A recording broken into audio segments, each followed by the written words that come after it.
असे करायचे, असे करायचे. म्हटले बाबाला झाले तरी काय, सगळा गाव तिथं गोळा झाला. बाबा सांगतायत तरी काय. एका माणसानं सांगितलं, कदाचित मला असं वाटतंय तुमचे बाबा असं सांगतायत, आपल्या घरातला धन पैसा संपत्ती ना सगळी पाठीमागच्या भिंतीत ठेवली.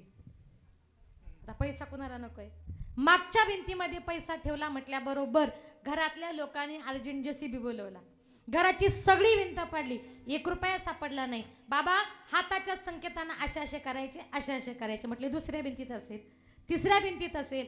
असं करता करता घराच्या 2-3 भिंती पाडल्या, पण एकाही भिंतीमध्ये 1 रुपया सापडला नाही. बाबांनी मनातल्या मनात विचार केला की अरे माझी वाचा गेली, मला बोलता येत नाही, मी आज मरेल की उद्या मरेल याची गॅरंटी नाही, आणि माझ्या मुलांनी मी बांधलेल्या घराला जेसीबी लावलाय, नक्की यांचं चाललंय तरी काय. अक्षरशः बाबा तोंड जोडायचे आणि हाताच्या संकेतानं असे करायचे आणि असेच करायचे. म्हटले आपले बाबा इतकं तोंड जोडून सांगताय म्हणजे नक्कीच आपल्या बाबांनी कुठंतरी लाखो रुपये खजिना दाबून ठेवलाय. बाबा सांगण्याचा प्रयत्न करतायत पण बाबाला काही बोलता येत नाही. काही करून म्हटले बाबा मरायच्या अगोदर बाबाचे लाखो रुपये खजिना आपल्याला मिळाला पाहिजे, काय करावं म्हटले. एका माणसाने सांगितलं, तुम्हाला तुमच्या बाबांना जर बोलायला लावायचं असेल तर आयुर्वेदामध्ये एक अशी वनस्पती आहे, ती वनस्पती खाल्ल्यानंतर माणसाला काही क्षण बोलण्याची परवानगी असते. तिचं नाव आहे संजीवनी वनस्पती, पण तिची किंमत आहे 50,000 रुपये. मुलं म्हटले 50,000 रुपये जाऊ द्या, पण बाबाचे लाखो रुपये खजिना कुणाला नकोय म्हटले. त्या लाखो रुपयाच्या खजिन्याच्या आशे करता नातेवाईकांकडून 50,000 रुपये घेतले. ती 50,000ची संजीवनी वनस्पती आणली, बाबाला खायला दिली. बाबाने ती वनस्पती खाल्ली, चमत्कार झाला, बाबा बोलायला लागले. मुलं जवळ आले, म्हटले बाबा अहो सकाळपासून तुमच्या हाताच्या संकेतावरून आपल्या घराचं पटांगण केलं, तुमच्या सांगण्यावरून 50,000ची संजीवनी वनस्पती आणली. बाबा फक्त 1 मिनिटाची वेळ आहे, 1 मिनिटामध्ये पटकन काहीतरी बोला, नक्की तुम्हाला काय सांगायचंय आणि धन संपत्ती पैसा नेमका कुठे ठेवलाय. बाबा म्हटले मुलांनो, अरे सकाळपासून माझी जीव जायची पाळी आली, मी तुम्हाला सकाळपासून जीवाच्या आकांताने एकच सांगतोय, आपली ती पीठ चाळायची चाळण आहे ना, ती काल शेजारच्या बाईने नेली. आता मला सांगा 20 रुपयाच्या चाळणी करता बाबा कितीला पडले. 50,000 गेले, घरही पाडलं. याला कारण का, आयुष्यभर या हृदयामध्ये साठवलेला दुःख रूपी संसार आणि प्रपंच. तुकोबरे म्हणतात, त्या संसाराला त्या प्रपंचाला तुम्ही कितीही जरी हृदयामध्ये स्थान दिलं, हा संसार कसा आहे, येरती माई के दुःखाची जनिती, येरती माई के दुःखाची जनिती, येरती माई के दुःखाची जनती, येरती माई के दुःखाची जनती, येरती माई के दुःखाची जनती, येरती माई के दुःखाची जनती, येरती माई के दुःखाची जनती, येरती माई के दुःखाची जनती. नाही आधी अंती अवसान, नाही आधी अंती अवसान, नाही आधी अंती अवसान, नाही आधी अंती अवसान, येरती माई,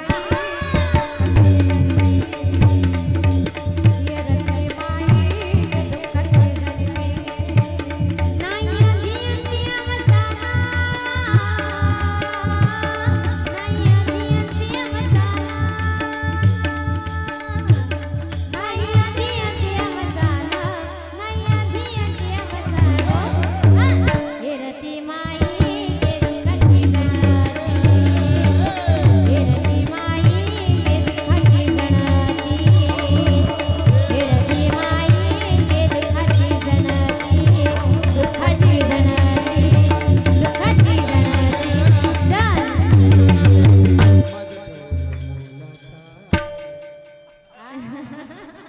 म्हणायचं डौल मोराच्या मानाचा,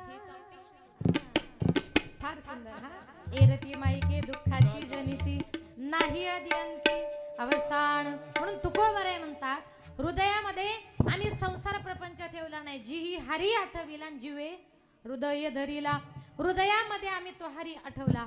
साधकांनी तुकोबरायांना निवळोबरायांना प्रश्न केला, निवळोबराया तुम्ही रात्रंदिवस हरी आठवला, त्या हरीचं चिंतन केलं, पण त्या हरीचं चिंतन केल्याचा तुम्हाला फायदा काय झाला? निवळोबराय म्हणतात माझ्या गुरूंनी रात्रंदिवस हरी आठवल्यामुळे माझ्या गुरूंनी काळाला जिंकलं. अभंगाचे तिसरे चरण.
वरी गेले भूमंडळा. निळोबराय म्हणतात माझ्या गुरुनी काळाला जिंकलं, माझे गुरु वरच्या भूमंडळाला गेले. वरच्या भूमंडळाला माझे गुरु गेले. वैकुंठ गमनाचा प्रसंग सगळ्यांना माहित आहे. थोडंसं फक्त तुम्हाला सांगून जाते. ज्या वेळेला जगाचा बाप तुकोबरायांना घेण्याकरता आला, सांगितलं तुकोबराया मृत्यू लोकातलं कार्य संपवा आणि आता चला वैकुंठाला. तुकोबरायांनी सांगितलं देवा तुम्ही मला घ्यायला आलात, पण उद्या होळी आहे, परवा धुलीवंदन आहे, आनंदाची होळी होऊ द्या, धुलीवंदन होऊ द्या. कारण होळीच्या अगोदर जर तुम्ही मला घेऊन गेलात तर देहूचे लोक सुतक पाळतील. आनंदाची होळी धुलीवंदन या महाराष्ट्रामध्ये साजरं होणार नाही. होळी होऊ द्या, धुलीवंदन होऊ द्या आणि मग देवा तुम्ही मला बिंदास घेऊन जा. जगाचा बाप 2 दिवस तुकोबरायांच्या घरी मुक्कामाला थांबला. होळी झाली, धुलीवंदन झालं. सकाळी सकाळी देवानं सांगितलं तुकोबराया बरोबर 12 वाजता नांदुरकीच्या झाडाखाली या, आपल्याला वैकुंठाला जायचंय. सकाळी तुकोबराया उठले, गावात गेले, सगळ्या गावाचा निरोप घेतला. गावातल्या लोकांना सांगितलं आता नाही येणे जाणे, सहज खुंटले बोलणे. आता येणं नाही, जाणं नाही, बोलणं तर दूरच राहिलं. आता मी कायमचा वैकुंठाला निघून चाललोय, मी परत कधीच आता या देहूमध्ये येणार नाही. म्हणून गावातल्या सगळ्या लोकांनी माझी बोलवण करण्याकरता चला, आणि मी गेलो की आपल्या घरी निघून या. सकळ ही माझी बोलवण करा, परतोनी घरा यावे तुम्ही, परतोनी घरा यावे तुम्ही. सगळ्यांनी माझी बोलवण करण्याकरता चला. मग बरोबर 12 वाजता तुकोबराय नांदुरकीच्या झाडाखाली आले. तुकोबरायांचा वैकुंठ गमनाचा सोहळा बघण्याकरता यम लोक, चंद्र लोक, इंद्र लोक सगळेजण त्या ठिकाणी आले होते. जगाचा बाप पांडुरंग परमात्मा गरुडावर बसलेला होता आणि देवाने आकाशवाणी केली वाडे वेळ झाला उभा पांडुरंग वैकुंठात श्रीरंग बोलावे. तर तुकोबराया वेळ झाला, आता चला. चला म्हटल्याबरोबर देवतल्या सगळ्या लोकांनी आकाशामध्ये बघितलं तर त्यांना गरुडावर बसलेले पांडुरंग परमात्मा दिसले. देवतले लोक म्हटले महाराज तुमच्यामुळे आज साक्षात आम्हाला पांडुरंग परमात्म्याचं दर्शन घडलं. देहूमध्ये असताना आम्हाला तुमची किंमत कळाली नाही, पण तुम्हाला घेण्याकरता आज जगाचा बाप आलाय. मग त्यावेळेला देवतले लोक म्हटले महाराज आमच्याकडून जर काही चुकलं असेल आम्हाला माफ करा, आणि जाता जाता आम्हा सगळ्या देहूकरांना काहीतरी आशीर्वाद द्या. तुकोबरायांनी आशीर्वाद दिला. कर्मधर्म तुम्हा सावे कल्याण, कर्मधर्म तुम्हा सावे कल्याण, द्या माझे वचन, द्या माझे वचन.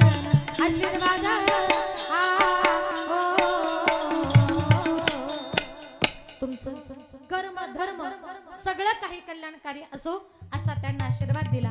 आशीर्वाद दिल्यानंतर पांडुरंग परमात्म्याने आपले हात पुढे केले. उभारोनी बाहे विठो पाल विठो आहे. सांगितलं तुकोबाराया खूप वेळ झाला, आता तरी चला. आता चला देव म्हणतायत, पण देव होते गरुडावर बसलेले. आणि गरुड म्हणजे काही चिमणी एवढा नव्हता. गरुड म्हणूनही पाखरू, त्याची उंची साधारण 6 ते 7 फूट उंचीची इतकी. आता देव चला म्हणतायत, पण इतक्या उंचावर तुकोबारायांना जाता येत नव्हतं.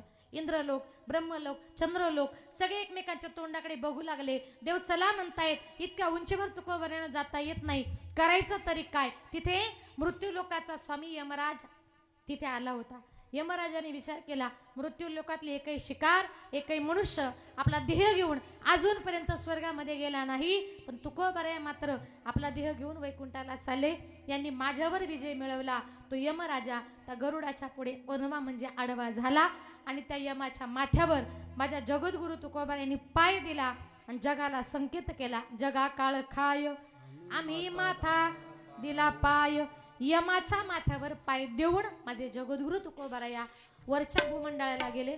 आता थोडस 2 मिनिटं लक्षपूर्वक ऐका. जे जगद्गुरु तुकोबारायांचं आपल्याकडे मंदिर आहे, त्या तुकोबारायांना वरती नेल्यानंतर पांडुरंग परमात्म्याने तुकोबारायांना ब्रह्मदेवाच्या जवळ आसन दिलं.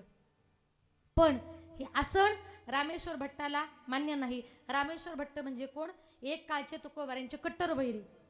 पण तुकोबाराया वैकुंठाला गेल्यानंतर त्या वैरानं पांडुरंग परमात्म्याला सांगावं, पांडुरंगा अहो तुम्ही आमच्या तुकोबारायांना ब्रह्मदेवाच्या शेजारी आसन दिलं.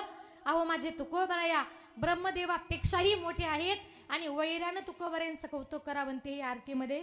त्या वैरानं काय म्हणावं, तुकिता तुलनेसी ब्रह्म तुकासी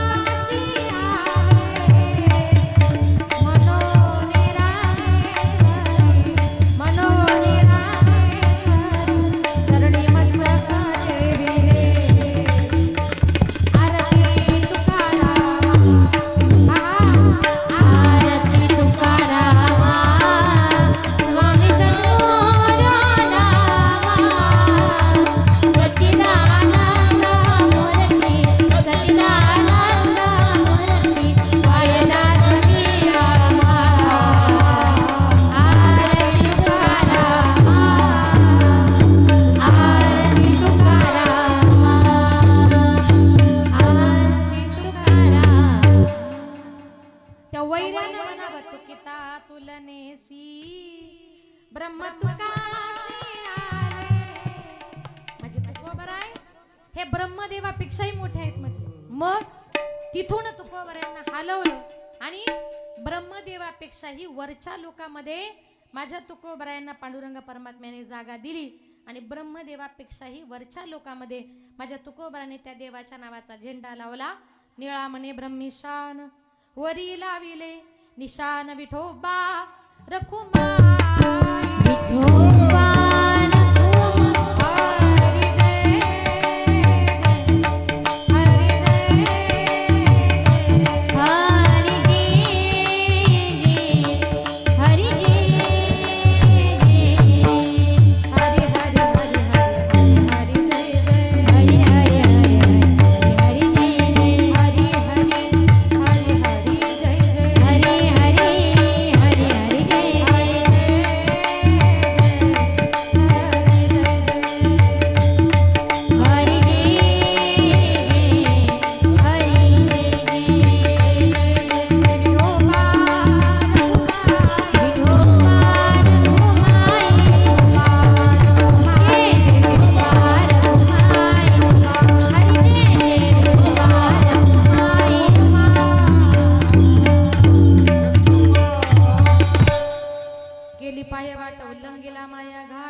अभंगाचा धावता भावार्थ आपल्या समोर मांडण्याचा प्रयत्न केला. कार्यक्रमाची वेळ ही संपलेली आहे.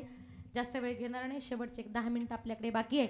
उरलेल्या वेळेमध्ये थोडंसं प्रबोधनाविषयी बोलते. एके ठिकाणी संत तुलसीदास म्हणतात की माते तुला जर मुलाला जर जन्म द्यायचा असेल तर अशा मुलाला जन्म दे, जननी जने सो भक्त बने दाता बने या शूर नहीं तो बली वांज भली क्यों खाइया. माते देशाची समाजाची ईश्वराची सेवा करणारा मुलगा जन्माला घाल, नाहीतर तू वांज राहिली तरी चालेल. पूर्वीच्या काळी माता आपल्या मुलांवर उत्तम प्रकारे संस्कार करायच्या. आता सुद्धा आपल्या मुलांवर फक्त उत्तम प्रकारे संस्काराची गरज आहे. संस्कार संस्कार म्हणजे काय? ज्या वेळेला स्त्री गरोदर असते, गरोदरपणी प्रत्येक महिन्यात त्या स्त्रीनं आपल्या गर्भावर संस्कार करताना काय म्हटलं पाहिजे माहितीये? बाई पहिल्या ग मासी उभी होते मी अंगणात, डाव्या कुशीला रंगनाथ ग, जो बाळा जो रे जो, डाव्या कुशीला रंगनाथ ग, जो बाळा जो रे जो. बाई पहिल्या ग मासी मी आठवीत होते हरी, आले संकट काश्मीरावरी ग, जो बाळा जो रे जो, आले संकट काश्मीरावरी ग, जो बाळा जो रे जो. बाई सऱ्या ग मासी मी वाजवीत होते टाळ, संत रूपाने येईल बाळ ग, जो बाळा जो रे जो, संत रूपाने येईल बाळ ग, जो बाळा जो रे जो. गरोदर राहिल्यानंतर ती माता हरिपाठाला गेली, कीर्तनाला गेली, भजनाला गेली, तर तुमची मुलं कीर्तनामध्ये टाळ घेऊन उभी राहतील, पखवाद वाजवतील, गायन करतील. पण मातांनो, गरोदरपणी तुम्ही जर पिक्चरला गेल्या, मालिका जर बघितल्या, तर तुमची मुलं फक्त वरातीतच नाचतील. म्हणून संस्काराला किंमत आहे. चांगले संस्कार आपल्या मुलांवर रुजवण्याचा प्रयत्न करा.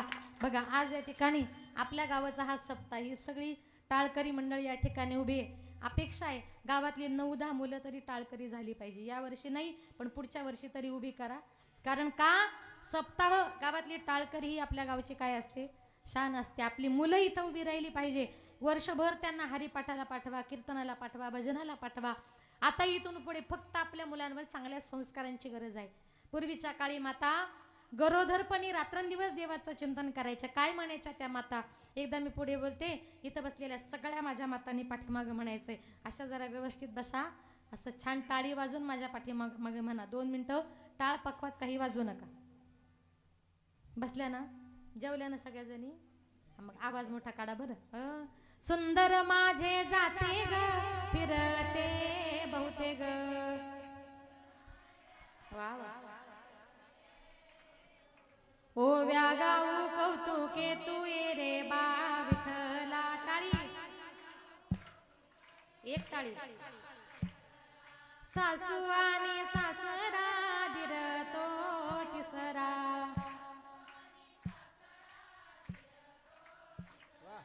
ओव्या गाऊ व्रतारा तू ये रे बा विठ्ठला.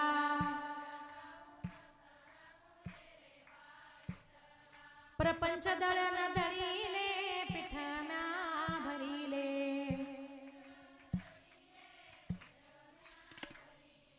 सासू पुढे ठेविले तू रे बा विठ्ठला. वा वा. सुंदर माझे जाते ग फिरते बहुते ग,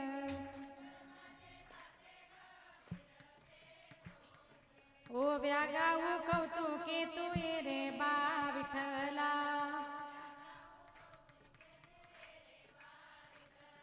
वा, किती छान म्हटलं बरं. असं वाटलं तुम्हाला असं टाळ घेऊन उभं करायला पाहिजे होतं. आणि ऐका महिला मंडळ, इतर दिवशी नाही उभे राहिले तरी चालतील, पण जेव्हा गावात एखादा महिला कीर्तन आहे तेव्हा 4-5 जणी तरी अशा टाळ घेऊन उभ्या राहा, म्हणजे आम्हाला पण कीर्तन करायला बरं वाटेल. आमच्या पक्षाच्या पण कोणीतरी आहेत, लक्षात ठेवा. इथून पुढे 4-5 जणी तुम्हाला टाळ वाजवता येतो, छान म्हणता येतं, नुसत्या मागं उभं राहिला तरी बस. या माता कशा आज सगळ्या तुळस घेऊन उभ्या आहेत, फार छान वाटलं बरं का. त्यांच्याकरता एकदा जोरदार टाळ्या वाजवा. 2 तास इतकी त्या ईश्वराची सेवा करतात. मला फार आनंद वाटला. आम्हाला सुद्धा 50% आरक्षण आहे म्हणून त्यात तुळशी कळशी घेऊन उभ्या राहिल्यात. म्हणून संस्काराला फार किंमत आहे. चांगले संस्कार आपल्या मुलांवर रुजवण्याचा प्रयत्न करा. आणि म्हणून पूर्वीच्या काळी माता रात्रंदिवस देवाचं चिंतन करायच्या. त्यांच्या पोटी ज्ञानोबराई, तुकोबराई, संत जनाबाई, संत मीराबाई, माझ्या छत्रपती शिवाजीराजांसारखा राजा, धर्मवीर संभाजीराजांसारखा राजा जन्माला आला. याला कारण का? तर त्यांच्या मायबापांनी आयुष्यभर त्यांच्यावर केलेले उत्तम प्रकारे संस्कार. म्हणून चांगले संस्कार आपल्या मुलांवर रुजवा, जेणेकरून आपली मुलं वाईट मार्गाच्या आहारी जाणार नाही. वाईट मार्ग म्हणजे कशाचा? दारू पिणं, बियर पिणं, गुटखा खेळणं, जुगार खेळणं, आज तरुण मुलं हे वाईट मार्गाला चाललेत, नको त्या मार्गाला जाऊ नका. माझे संत महात्मे म्हणतात, दारू गांजा मत पी यारो अक्कल गुंग हो जाती है.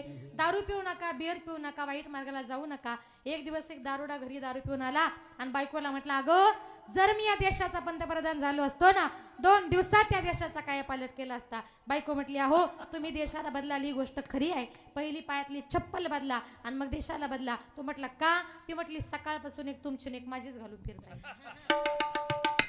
असे देशप्रेमी काही कामाचे नाही. म्हणून देशावर प्रेम असावं, पण कधी शुद्धीमध्ये असताना. म्हणून बघा बरं, हे दारुडे माणसं दारू पिल्यानंतर गप्प बसतात का? तुम्ही कधी गप्प बसताना बघितलेत का? असे आरडाओरडा करतात, ही त्यांची चुकी नाही. ते असे का बघतात माहितीये? ऐका, एका जंगलामध्ये एका झाडाखाली एक पोपट, एक वाघ आणि एक डुक्कर 3 जण मित्र राहत होते. लक्ष आहे ना तुमचं? पहिला पोपट, दुसरा वाघ, तिसरं डुक्कर, 3 जण मित्र राहत होते. एक दिवस जंगलामध्ये सोसाट्याचा वारा आला. वारानंतर ते झाड खाली पडलं. झाड खाली पडल्यामुळे झाडावरचा पोपट खाली पडला आणि तो पोपट तिथेच मेला. तेवढ्यात तिथे वाघ आला. वाघानं बघितलं, आश्रयाचं झाड गेलं, जवळचा मित्र गेला, जगून फायदा तरी काय, म्हणून त्या वाघ सुद्धा त्या पोपटाजवळच मेला. पोपट मेला, वाघ मेला. तेवढ्यात तिथे डुक्कर आलं. डुकरानं बघितलं, अरे आश्रयाचं झाड गेलं, जवळचे 2 मित्र गेले, जगायचं कोणा करता, त्याचा शोक करून करून ते डुक्करही तिथंच मेलं. आता पोपट मेला, वाघ मेला, डुक्कर मेलं. हे 3 जण ज्या ठिकाणी मेले ना, त्या ठिकाणी एक झाड तयार झालं आणि त्या झाडाचं नाव आहे मोहाचं झाड. मोहाच्या झाडापासून काय तयार होते? पुरुष मंडळ, काय तयार होते? हळूच म्हणतात बघा, दारू. माहिती वाटतं तुम्हाला? मोहाच्या झाडापासून काय तयार होते? दारू. दारू पिली कोणी? माणसानं. ज्या वेळेला माणूस दारू पितो, दारू पिला का तो काही क्षणातच पोपटासारखा असा मिठू मिठू बोलायला सुरुवात करतो. अजून जास्त चढली, गावामध्ये गल्लीमध्ये वाघासारख्या डरकळ्या फोडायला सुरुवात करतो आणि त्याच्यापेक्षा जास्त चढली का डुकरासारखा कुठेही गटारीत लोळत. लक्षात आलं का? म्हणून दारू पिऊ नका, वाईट व्यसनांच्या आहारी जाऊ नका. मातांनो पितांनो, आपल्या मुलांवर चांगल्या प्रकारे संस्कार रुजवा. आजही माझ्या छत्रपती संभाजी राजांचा बलिदान मास चालू आहे. 40 दिवस त्यांनी आपल्या आयुष्याचं काय केलं हे जर आपण लक्षात घ्या. माझ्या छत्रपती शिवाजी राजांनी हर हर महादेवा गर्जना करत उभा महाराष्ट्र घडवला. त्या राजांचं गुणगान आपण केलं पाहिजे. एका माणसानं मला कीर्तनात प्रश्न विचारला, ताई तुम्ही कीर्तनामध्ये राजे राजे म्हणता, तुमचे राजे नेमके होते तरी कोण? देव होते का? तर नीट ऐका, छत्रपती शिवाजी राजे नेमके होते तरी कोण? थोडा इको द्या. विजय सारखी तलवार चालून गेला, विजय सारखी तलवार चालून गेला, निधड्या छातीने हिंदुस्थान हलवून गेला. मुठभर मावळ्यांना बरोबर घेऊन हजारो सैतानांना नडून गेला आणि स्वर्गामध्ये गेल्यानंतर 33 कोटी देवांनी वाकून मुजरा करावा ना, असा एकच मर्द मराठा माझा शिवबा होऊन गेला, शिवबा होऊन गेला, शिवबा होऊन गेला. हर हर महादेव, हर हर महादेव, हर हर महादेव. गिरिशिखरी किरीटा परी लहरी भगवान ध्वजा, गिरिशिखरी किरीटा परी लहरी भगवान ध्वजा. उगवला तारा तुम्ही लहरा गरजा शिवा